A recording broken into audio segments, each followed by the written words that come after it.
और इस बीच एक और बड़ी खबर आपको दे दें, खतौली से भी सुभाषपा के प्रत्याशी की घोषणा हो गई है। यहां रमेश प्रजापति प्रत्याशी घोषित किए गए हैं। खतौली विधानसभा में भी उपचुनाव होना है।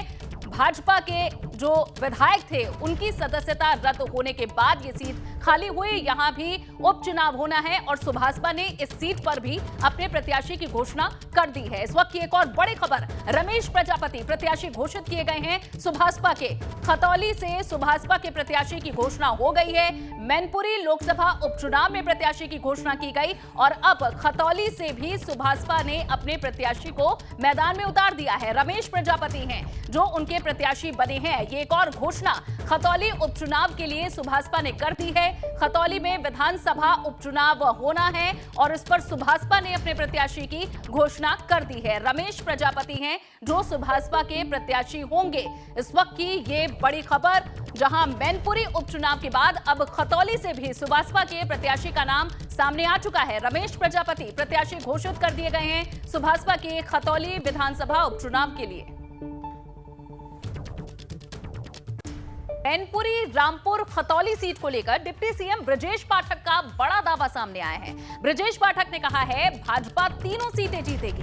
भाजपा पर जनता का भरोसा बढ़ता जा रहा है। प्रधानमंत्री नरेंद्र मोदी की गरीब कल्याण योजना जन जन तक पहुंच रही है और सीएम योगी का लॉ एंड ऑर्डर मॉडल से लोग प्रभावित हैं। लोगों को विश्वास है कि भाजपा अच्छा नेतृत्व दे सकती है। कोई कुछ भी कर ले, तीनों सीटों पर भाजपा ही जीतेगी।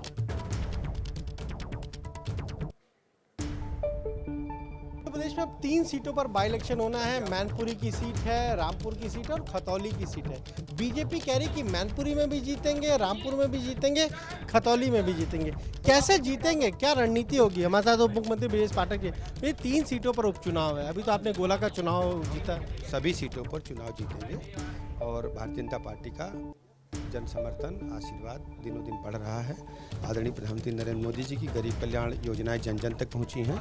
योगी जी का लॉ एंड ऑर्डर मॉडल आगे बढ़ रहा है और लोगों का मानना है कि भारतीय जनता पार्टी ही अच्छा नेतृत्व दे सकती है और हम सब कार्यकर्ता मिलकर के भारतीय जनता पार्टी के प्रत्याशियों को जनता के बीच में ले जाकर के आशीर्वाद दिलाकर प्रचंड बहुमत से जिताने का काम करें। मैनपुरी की सीट बहुत टफ है क्योंकि मुलायम सिंह यादव के निधन से खाली हुई है। आप जानिए आने वाले दिनों में भाजपा ही जीतेगी, आप ही तय कर लीजिए। लेकिन वहाँ पर अब अखिलेश भी जाएंगे प्रचार के लिए। वो देखिए आजमगढ़ नहीं गए, रामपुर नहीं गए। समस्या नहीं है, उनको किसी ने रोका नहीं है। लोकतंत्र का यही तकाजा है, सबको अपनी पार्टी का प्रचार करना चाहिए। बीजेपी कब तक अपने कैंडिडेट घोषित करेगी? आप वेट करिए, मैं तुरंत बता देंगे।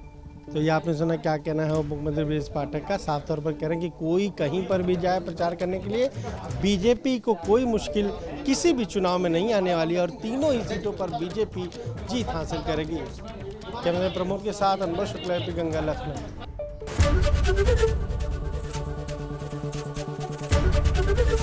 एबीपी गंगा, खबर आपकी, जुबान आपकी।